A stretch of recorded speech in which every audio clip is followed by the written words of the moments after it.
Welcome to this explainer. Okay, so you're about to kick off a new project. Could be a massive software rollout, could be a brand new office build, but before you spend a single dime or assign a single task, you absolutely need a blueprint. Seriously, there is one foundational document that literally dictates whether your project is going to soar or completely sink. Today, we're dissecting that ultimate blueprint, the project charter. We're going to break down exactly what's in it, piece by piece, and look at why it is an absolute game changer for your success. Okay, let's dive into this. Mary Beth Imbarado, she's a veteran with over 25 years in project management, points out something huge. When she's called in to fix projects that have just gone completely off the rails, the one common denominator? No project charter.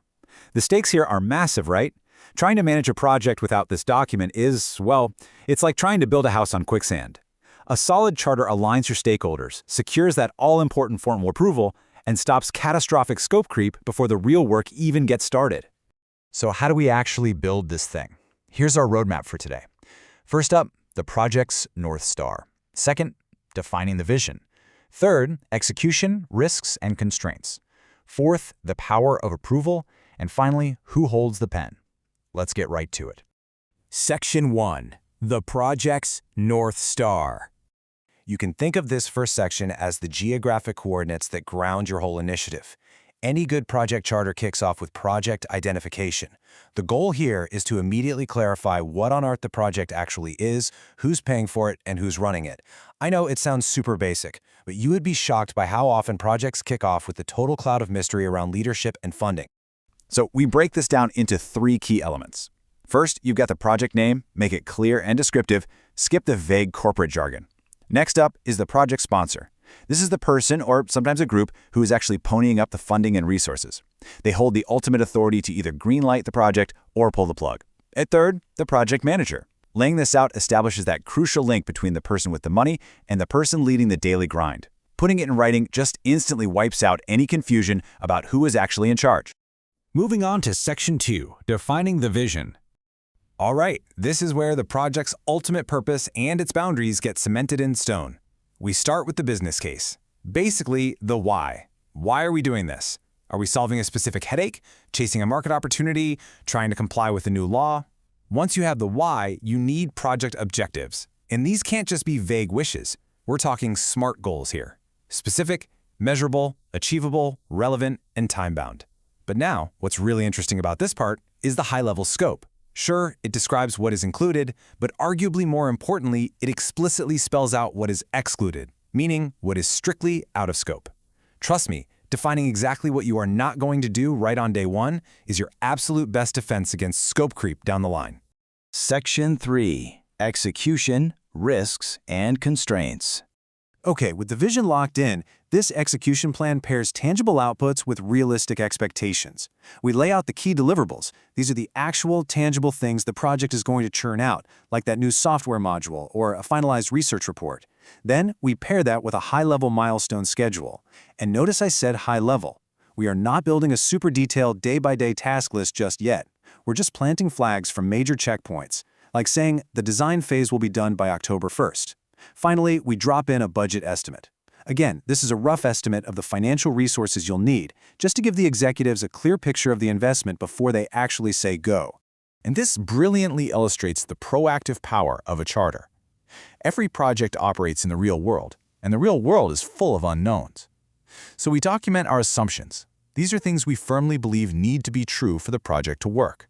For example, assuming a vendor is going to hand over an API by June. Then we map out constraints. These are your hard limitations. Maybe the project absolutely positively must be finished by December 31st because of changing tax laws. And finally, high-level risks. We want to identify those potential threats right out of the gate. Spotting these constraints and assumptions on day one acts like a protective shield against future derailments. Section 4. The power of approval. This is it. This is the exact moment this whole blueprint transforms into a binding agreement. The governance section lists out your key stakeholders, the folks or groups who are going to be heavily impacted by whatever you're doing. But the absolute most vital part of this entire anatomy is right at the bottom, the approval sign-off. Without those literal signatures from the sponsor and key stakeholders, the project manager has zero inherent authority to assign work or spend a single dime. Those signatures are what officially authorize the project manager to actually tap into company resources. It is literally the starting pistol for your project. Finally, Section 5. Who holds the pen? So, we've unpacked what goes into it, but who actually creates and guards this charter? Honestly, there's a lot of confusion around who does what here. It's helpful to think of it as the pen versus the gavel. The project sponsor holds the gavel. Technically, they are the ones who issue the charter. They provide the vision, the business justification, and the cash. But let's be real, executives are busy, so in almost all professional settings, it's actually the project manager who holds the pen. The project manager is the scribe.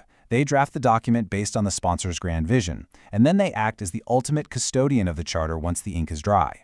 Let's move along and see how this collaboration actually plays out in the real world. It's a pretty straightforward three-step dance. Step 1, the sponsor hands over the high-level vision and requirements.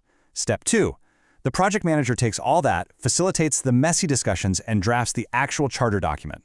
Step 3, the sponsor reviews the draft, makes sure it lines up with corporate strategy, and signs it. This back and forth ensures the document makes sense operationally, but is officially authorized strategically. So the crucial point here is understanding how this document lives once the project actually kicks off. As the custodian, the project manager has to remember that a project charter is, fundamentally, a static document. This is a huge distinction. It is completely different from your project management plan, which is this living, breathing thing that you update constantly as tasks change. The charter is your bedrock. It rarely changes. If you suddenly find out that a massive shift to the project's goal, scope, or budget is needed, you can't just go in and edit the Word doc. It usually requires a formal change request and a brand new version of the charter that the sponsor has to sign all over again.